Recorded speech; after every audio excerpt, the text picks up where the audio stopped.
বাংলাদেশে এমন একটা প্রজেক্ট আছে যেটা বাস্তব হলে দেশের ভবিষ্যৎ বদলে যেতে পারে।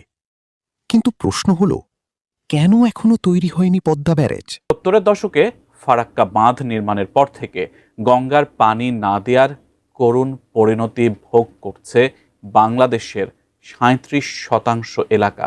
শুকনো মৌসুমে ধু বালুচর আর উপকূলে লোনা পানির আগ্রাসন থেকে রক্ষা করার লক্ষ্যে এক ঐতিহাসিক সিদ্ধান্ত নিল বাংলাদেশ।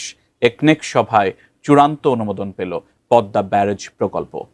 কিন্তু কিভাবে এ প্রকল্প ভারতের আধিপত্যে সীমারেখা টানবে? পদ্মা নদী বাংলাদেশের সবচেয়ে গুরুত্বপূর্ণ নদীগুলোর একটি। এই নদীর ওপর নির্ভর করে লাখ লাখ মানুষের জীবন, কৃষি এবং জীবিকা।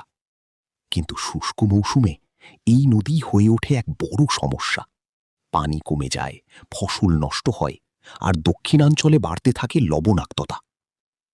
এই সমস্যা সমাধানের জন্যই প্রস্তাব করা হয় পদ্মা ব্যারেজ, একটি বিশাল পানি নিয়ন্ত্রণ প্রকল্প, যার মাধ্যমেই শুষ্ক মৌসুমে পানি ধরে রাখা সম্ভব। কৃষিতে আসবে নতুন সম্ভাবনা, সেচ ব্যবস্থা হবে উন্নত এবং নদীর নাব্যতাও বজায় থাকবে।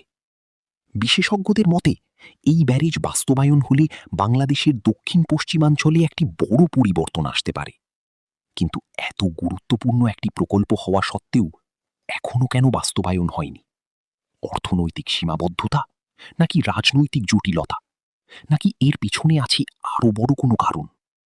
এই প্রশ্নের উত্তর এখনও স্পষ্ট নয়। তবে একটা বিষয় নিশ্চিত, যদি পদ্মা ব্যারেজ বাস্তব হয়, তাহলে বদলে যেতে পারে বাংলাদেশের ভবিষ্যৎ। আপনার কি মনে হয়, এই প্রকল্প কি বাস্তবায়ন হওয়া উচিত? কমেন্টে আপনার মতামত জানাতে ভুলবেন না।